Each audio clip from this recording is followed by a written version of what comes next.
Friends, welcome to अपू UPSC channel. तो आज हम देखने वाले हैं article 22। So before I start the article session, let me know what is article 21। अभी मैंने आपको आर्टिकल 21 ही क्यों पूछा पता है? क्योंकि आज तारीख कौन सी है? 21 डेट है ना। तो मुझे आज के डेट के अकॉर्डिंग आर्टिकल 21 बताइए in comment section. Okay, let's start the article 22। तो आर्टिकल 22 हमें क्या कहता है? Protection against arrest and detention. तो ये हमें प्रोटेक्शन देता है किसके अगेंस्ट? कोई आपको बिना वजह, फॉर एग्जांपल मैं आपको बता देती हूँ कि क्या एग्जांपल दूँ। हाँ, कोई आपको बिना वजह अरेस्ट नहीं कर सकता, गिरफ्तार नहीं कर सकता। बहुत बार ऐसे होता है ना कि समझे कि आपके दो फ्रेंड्स में झगड़ा हुआ, बहुत बड़ा कॉन्फ्लिक्ट हुआ। ओके, तो झगड़ा होने पर दूसरे फ्रेंड ने पुलिस को बोला जाओ मेरे ये फ्रेंड को अरेस्ट करो। अब और वो पुलिस आई आपके घर और बोला कि आपके बेटे ने झगड़ा किया है, इसलिए आप उसके कारण हम उसे गिरफ्तार करेंगे। अरे भाई, ये क्या बात हुई? इतनी छोटी सी बात के लिए गिरफ्तार। और ठीक है, अगर बात बड़ी हुई तो भी आप पुलिस से इन्फॉर्म कर सकते हैं रीज़न ऑफ अरेस्ट। आप हमें अरेस्ट क्यों किया सर? आप why you arrest us? Okay, why you arrested me? आप पूछ सकते हैं अंडर आर्टिकल 22। और आपको ये बात पता है, आपको ये राइट मिलता है कि आप अपने रिलेटिव्स या फिर फैमिली मेम्बर्स को you can inform your colleagues, family members और relatives about your arrest.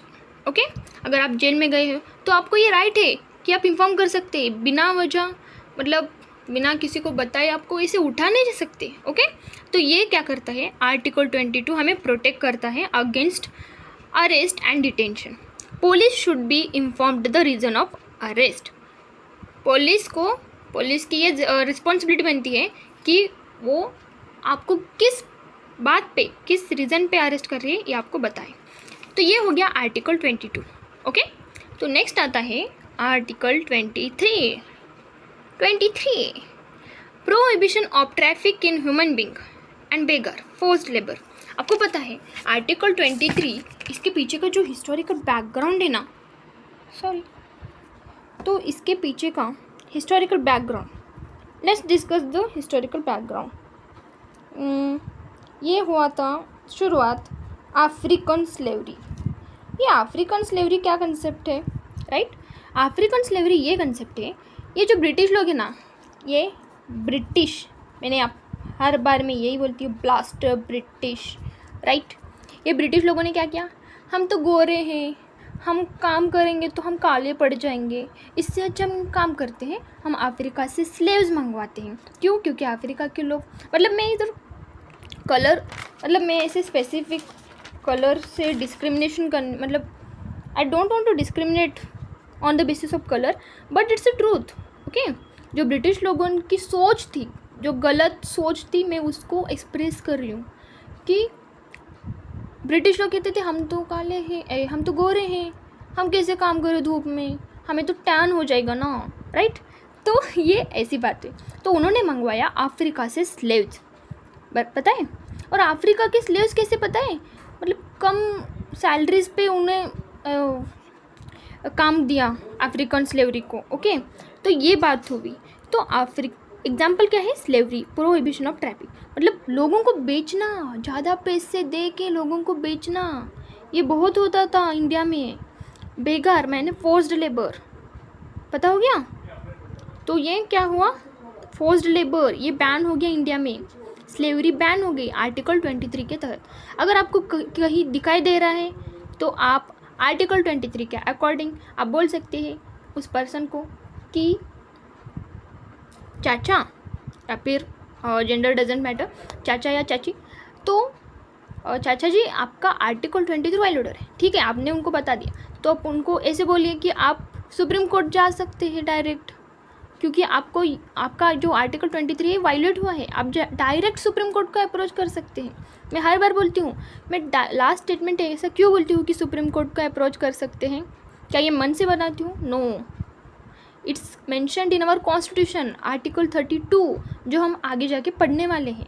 Okay, तो ये हो गया आर्टिकल 23। बेसिकली समझ आ गया, प्रोहिबिशन ऑफ फोर्स्ड लेबर। और ये कंसेप्ट कहाँ से आया? अफ्रीकन स्लेवरी, ब्रिटिश लोग जो करवाते थे अफ्रीकन लोगों से। तो नेक्स्ट कंसेप्ट आता है आर्टिकल 24। आर्टिकल 24 आता है prohibition of employment of children in hazardous chemical factory. Okay, तो ये क्या बात है पता है आपको? Just a minute. Okay, page उठ रहा था ना इसलिए। प्रोहिबिशन ऑफ एम्प्लॉयमेंट, तो इधर बेसिकली आपको इस चीज़ को अंडरलाइन करनी है, हजार्डस केमिकल फैक्ट्री। क्यों मैंने why I underline this statement? Because सिर्फ हजार्डस केमिकल फैक्ट्री में अगर बच्चे काम कर रहे हैं तो उससे वो बैन होगा। ओके, ऐसे बच्चे अभी काम नहीं कर सकते। हजार्डस मतलब जो हार्मफुल केमिकल्स रखते उस फैक्ट्री में बच्चे काम नहीं कर सकते। ओके, तो अब बोलेंगे जो हम बोलते हैं ना, फॉर एग्जाम्पल मैं आपको एग्जाम्पल दे के समझाती हूँ। महाराष्ट्र, क्या बोलते हो हम, महाराष्ट्राची हास्य जत्रा या फिर छोटा चैम्पियन। और देखो मैंने तो एक मतलब जब मैं छोटी थी तभी मैं छोटा चैम्पियन बोल के इस शो देखते थे, राइट? तब मुझे ये क्वेश्चन आया, क्या अगर सिर्फ हजार्डस केमिकल फैक्ट्री में बैने तो जो छोटे चैम्पियन एक शो है उसमें जो बच्चे एंटरटेन करवाते हैं, क्या वो चलेगा इंडिया में? जी बिल्कुल। क्यों? क्योंकि वो उनकी मर्ज़ी है, वो बच्चों की मर्ज़ी है, राइट? और स्टेटमेंट में साफ साफ दिया गया है कि सिर्फ हजार्डस केमिकल फैक्ट्री में बच्चों का एम्प्लॉयमेंट प्रोहिबिट किया गया है, ना कि ऐसे शोज़ में। फॉर एग्जांपल महाराष्ट्राची हास्य जत्रा और दूसरा है छोटा चैम्पियन शो। जो बच्चे उधर एंटरटेन कर रहे थे ना, वो चलेगा। एंटरटेनमेंट शोज़ में बच्चों का एम्प्लॉयमेंट चलेगा क्योंकि वो उनकी मर्ज़ी से आए हैं और उनका talent, to show their talents, right? Natural talent. So ये था article 24। So I already asked you question in initiating the video. Okay, तो लेट्स कंक्लूड दिस सेशन। मिलते हैं कल आर्टिकल 25 के साथ। Before I start the article 25, I request to you all of you just answer to my question. Okay, question क्या था? याद आ रहा है? याद नहीं आया तो क्या करना है? वीडियो का स्टार्टिंग पॉइंट देख लीजिए। Okay, so let's conclude this session. Bye bye.